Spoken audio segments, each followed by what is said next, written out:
It's Biz Talk time na mga kapuso. This morning, let us all welcome usa ka content creator ug freelance host, also known as a Davao host ambassador, Gerome Sanoy. May butag Jerome and welcome dito sa At Home with GMA Regional TV. Kamusta and how's the start of your day? Wow, thank you for having me. I'm so excited. Nanapod ko diri karon and excited ko nga ma-interview na pud ko balik sa GMA. Dati parang ano lang yun, I was with an artista. Ngayon parang ako na yung i-interviewin. And I'm so excited and ready. Jerome, among nahibalaan nga usa ka licensed professional teacher pero nag-focus ka sa imong career as a host. What made you decide nga mag-venture ani na career and how did this all start?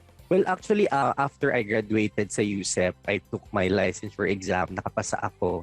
Tapos nag-apply ako doon sa mga schools. Tapos nakapasa ako sa isang school, isang prestihiyosong school sa Davao. I was hired.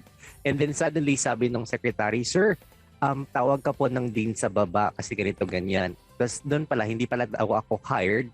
So nag-venture ako to a call center work. And then after sa call center, parang mas doon ako na-expose to hosting. Then ayun, sunod na yung hosting career ko. Usa ka sa mga ilado nga host dinhi sa Dakbayan sa Davao pero dili lang ka na nag-try pug ka nga mahimong usa ka content creator ug nag-work pug ka sa usa ka sikat nga kumpanya dinhi sa Davao City. How do you manage your time ug ginaunsa ba nimo pagbalanse ang tanan nimo mga ginabuhat? As a workforce analyst, real-time analyst, before I think mas na-manage ko yung time ko. So I plan ahead all of my schedules para dili sila magbangga-bangga, tapos maano gyapon ako ma-fulfill gyapon ako lahat ng mga hosting gigs ko the following days, the following week, and then the following month. So time management lang din. So far, unsa ba ang mga challenges nga imong na-encounter as a host and how did you overcome and manage all these difficulties? Ang pinaka-challenging na part as a host is basically traveling from Davao to other places like Kapatagan, Kidapawan, Digos, Tagum. So, usa na siya sa pinaka-struggle na ko. Pero kaya magyapon, kaya kasi love man ako ang hosting. So, kailangan ako sa tagaan og kanang paraan para gid maka-host ko ato na venue. Kaunsa ba ka natabangan sa imuhang mga racket, Jerome, and what keeps you going? What motivates you?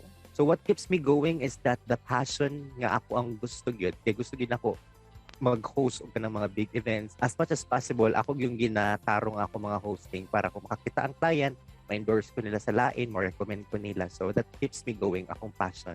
Unsa sa ba mga pinaka-unforgettable naman nimo nga experience all throughout your career?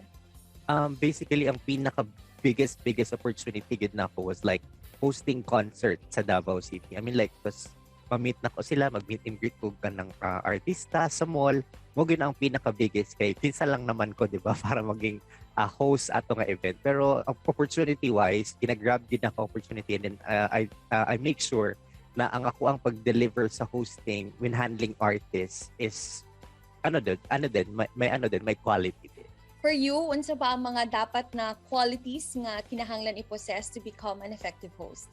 For me, ang kailangan i-possess sa isa ka-effective host is ang kailangan nimo na kay knowledge, na kay further research sa usa ka butang. For example, mag-host ko wedding, so dapat lively ko, dapat aware ko sa mga tao, dapat ma-feel na ko ilahang vibe. When it comes to corporate event, dapat na ako'y knowledge. Mag-research ko dapat kung unsa ang naa sa company para ma-handle na kog tarong ang mga tao, dili sila ma-board ako. So, it's somewhat like being you as a host, dili ka magpakarong ingnon kung kinsa ka. It's you. Make your own trademark and gather everyone and have fun lang. Yun lang.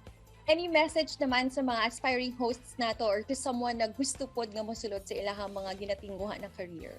So sa mga gusto mag-host dira, sama na ko dati o sa lapod ni siya ka pangarap o pangandoy na ako maging host. Keep going, keep reading. Tapos kung magbasa man galing mo og kanang text or kanang sa newspaper, read it out loud using your mouth. Do not read it by your eyes. Read it out loud para ma-practice ang imuhang speaking voice o madunggan nimo imong sarili kung confident pa ka paminawon when you do host. Thank you so much, Jerome, for sharing your time and story dito sa At Home with GMA Regional TV. Amping pirmi! Thank you so much. Kini ang At Home with GMA Regional TV.